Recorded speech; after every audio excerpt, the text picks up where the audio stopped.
name's Simon. What can we do for you? I've come in today for an original tattoo, something that's going to obviously symbolise what I've been through over the past few years. Cool. What's the story? I was a firefighter, and my then-girlfriend at the time, she'd bought me a motorbike, which I'd had for about 4 or 5 months. I was out with a few of my friends, riding the bike. I had a head-on collision with a 4x4. What? Shattered my femur, my tib, my fib, broke my ribs, and I lost my leg below the knee. So I've got a false leg. Shut up. Oh, God. Oh, my God. I'll be honest, but it's pretty cool, and it It's does a look pretty fucking cool. It is cool. pretty cool. I would never be able to tell that you've got a fake leg by the way you walk. Thank you very much. Cheers. That's the biggest compliment you can pay me. What was it like when you woke up and your leg was gone? That's probably one of the lowest parts of my life, and I'm sort of embarrassed to admit this, but I woke up crying, and I went to sleep crying for about 2 days. I wouldn't be embarrassed about that, mate. That's But pretty... it's a roughy-tufty fireman, isn't it? You don't tend to cry about things like Lost that. your leg, mate. Yeah. And it took me a while to get my head around it, and also I'd only been with my girlfriend at the time, just over a year. Does she want to spend the rest of her life with somebody who's going to be disabled? And that's exactly what's going through my head. Then at the same time, I started thinking about a career as a firefighter, and I've done 10 years, and I was thinking, for me, my life as a firefighter is over now. But my girlfriend at the time, who's now my wife, she was absolutely amazing. She's a solicitor, and she was very much, we can do this, and we can work through this, and we can actually put forward a decent case for you to get back to work. So you got it back, you are? Yeah, I'm the first amputee firefighter in Europe, so... Wow. Oh, my days! Bloody hell. Yeah. Well done, you. And for me, that's quite an achievement. And well I'm done. quite proud of that. You should be, Very mate. much. I'm Harry, and I'm from Hartlepool. Growing up, I was your classic older brother, and I was always so protective of my younger sister, Ellie Mae. We wound each other up a lot, but at the heart of it all, we were inseparable. When my sister got to about 11 years old, we started noticing differences with her physical ability. We noticed that her balance wasn't quite right. She was always clumsy, but she started falling a lot more. The doctors did loads of tests, and it turned out that Ellie Mae had juvenile Huntington's disease. Huntington's disease is a disorder within the central nervous system that breaks down your body over time. After the diagnosis at 14, things started happening a lot more rapidly. She used to be able to climb the stairs, that stopped. She used to be able to run around, that stopped. And a lot of things just kept stopping. About 3 years in all was what it took. 3 years to get her to her darkest days. I remember the day I had a phone call from my mum when she said, "Harry, this is it, it's gonna happen."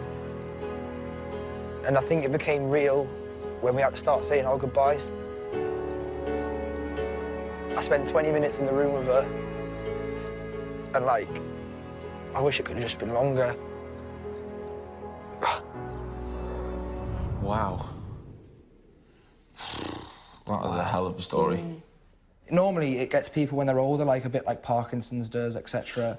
It's hereditary, so like, and it's basically there's a 50-50 chance of getting it if your dad's got it. So your mum or your dad had it? My dad has it. Your dad has it? Yeah, but because it hits him when he's older, he's only just got it. And so what does that mean? What happens now? So basically, my dad's gonna get worse. Right. It's affecting him mentally at the moment. So to look at me, he's a normal guy his age. Yeah. But with me, it's if and when I choose to get tested. See, because getting tested, then you kind of know in your head, right, I'm like a ticking time bomb.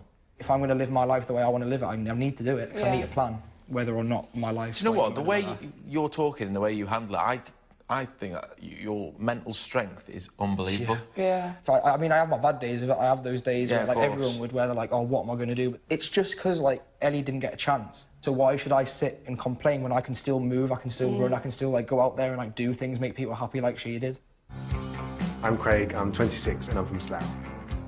As a child, pretty much a typical child, into sports a lot. I was just a young 14-year-old doing what I wanted without a care in the world.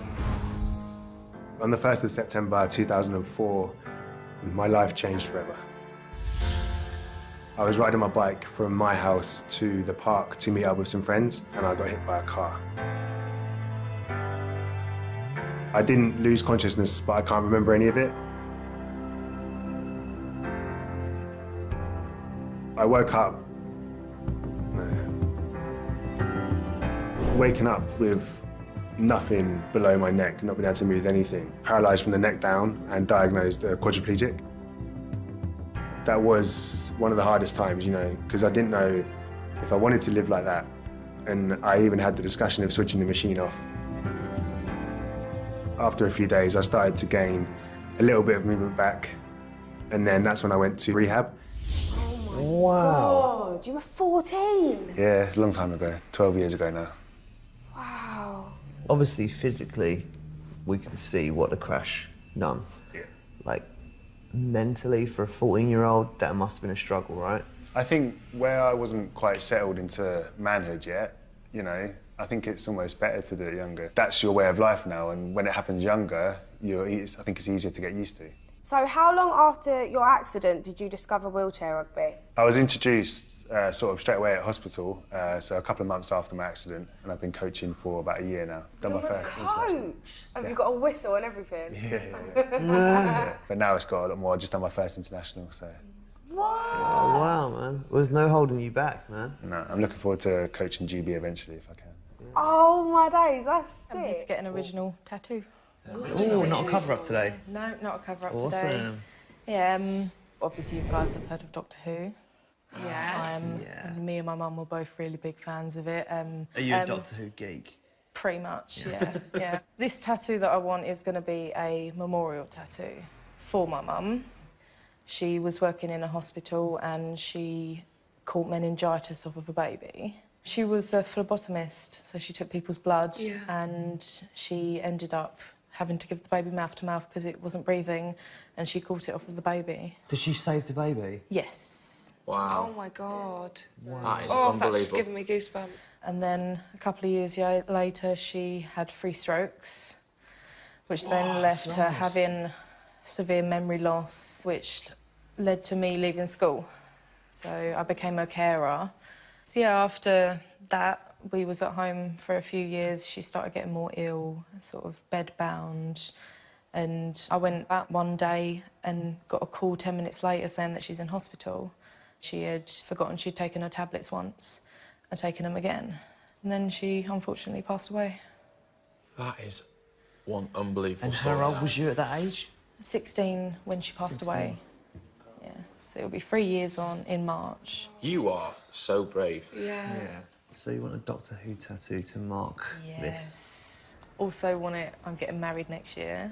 Oh, congratulations. Yes, very exciting. And I thought it'd be a nice idea to have that for the day. Is your partner a Doctor Who fan? Yes. Oh, that's we good, both right? Love How it did you meet? You weren't at completely. one of them geeky conventions? was No. it? No. Doctor Who convention. No. It'd be a nice way to remember her by, to have something that, She can be with you on your wedding day. of course, I'm here for a tattoo that kind of represents a journey that I've been on and where I am at the minute and living with the condition that I've got.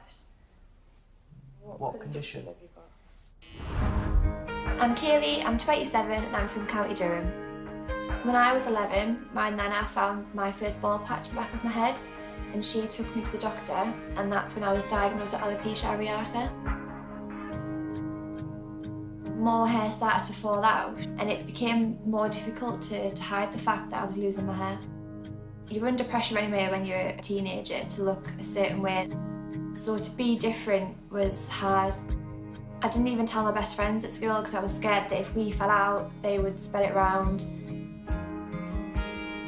It wasn't until I was 20, I lost all of my head hair within a couple of weeks, and that was pretty devastating.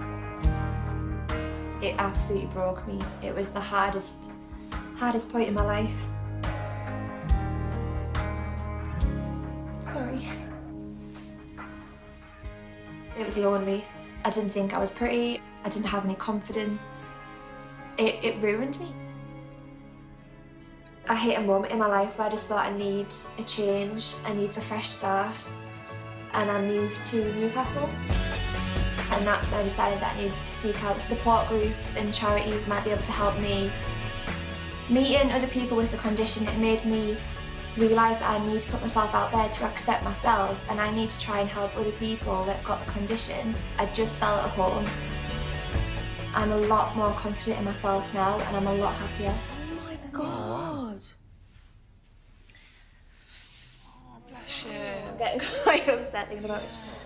That's a big secret to carry around. It was hard, and I kept that secret from 11 until I was 23, 24. Wow. Is it stress-induced alopecia? Well, alopecia is an immune condition, so it's your hair follicles are attacking it themselves. Yeah. Mine was triggered by stress. Yeah. Yeah. What was the stress that triggered yours off, do you mind saying? When I was a kid and I lost my hair, it was because of my year 6 sats. I was I was a bit of a nerd. I wanted to do really well. So that's why I lost it the first time, like the patches. But yeah, when I was 20, it was a really hard, a tough relationship that I was in. Do you know what though? You've got such a beautiful face. Like you are absolutely stunning. Yeah. Thank you. But I feel as if in the last couple of years I've grown up as a person and I've accepted it a little bit more. So you're owning it. Yeah. Enjoying your holiday? Yeah, nice and chilled. Good. So how can we help you, Alice? So I'd like a new tattoo today. I'd like to get something to symbolise a disease syndrome I had. Yeah. I was diagnosed when I was 18 months. What did you have? So I had a really rare neurological condition. It was also an autoimmune disease called opsoclonus myclonus. It's also called dancing eye syndrome. 1 to 2 children are diagnosed every year. I think there's only ever been, I think it's 10,000 children and 1 adult. Whoa. That have ever had it. God, that's really rare. And what does it do? So everything good in your body, basically, all the antibodies think that your brainstem's a foreign body, so it tries to attack it. Shut up. So by that point, I was quite advanced. I was walking, talking, feeding myself. Yeah. You just turn into a newborn, like, can't even hold your own head up. Oh my God. So what were your parents thinking? So they thought it was like, you know, like an inner ear, like Yeah. infection or something, because Yeah. that turns your balance off. Yeah. So what happened the first time, basically, I was playing with my brother, and he said, Mum, don't you think Alice is walking a bit funny? And they tried to get me to walk across the room. Instead of going straight, I just went like this. It just took me forever to get there. And then after that, she noticed that my pupils started to, they literally just go like this. So is that where the dancing Yeah. eye comes from? Yeah. So your eyes were literally... Yeah, they just flicker all the time.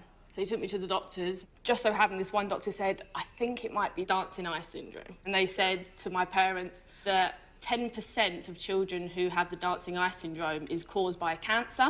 So they did a scan and they found a tumour on my right adrenal gland. So it's just a little gland on top of your kidneys. Oh my God, what? They had to cut me completely open. Oh my God, so you literally cut from one side to the other? And you've had that since being a baby? Yeah. It's a lot to go through in early days. Yeah. Exactly, but I don't remember anything. So what can we do for you? So I'm here to have a tattoo in memory of my son, Martin. Okay. Oh, that's really sad. So sorry to hear that. Yeah, you probably remember the Manchester Arena attack. Yes. Yeah. He was one of the 22. Wait, like Martin? Martin, who came here to Martin, have a tattoo. who we know, Martin. I'm Martin's stepdad. Oh! Wow. He was due to go to America, and we actually had a sort of farewell party. Wow. And I remember him going to the door, waving, then he came back and gave me another cuddle. Oh. But, yeah, it was almost as if he had a premonition or knew. That must have helped a lot with grieving, knowing that you said goodbye in that way. Yeah. And I suppose you look for all the positive things that happened. It's the only way you can get through. And, you know, I gave him a cuddle and I'd said everything I wanted to say, so... What do you think Martin would say about you being here now? He would be screaming and howling, laughing his head off, and just think it's so wonderful that I'm here. And what kind of a person was he? He was a one-man party. Was he? He's fitted more into his 29 years than most people would fit into a lifetime. When he was here, we laughed all day. Definitely lit up the room, didn't it? Yeah.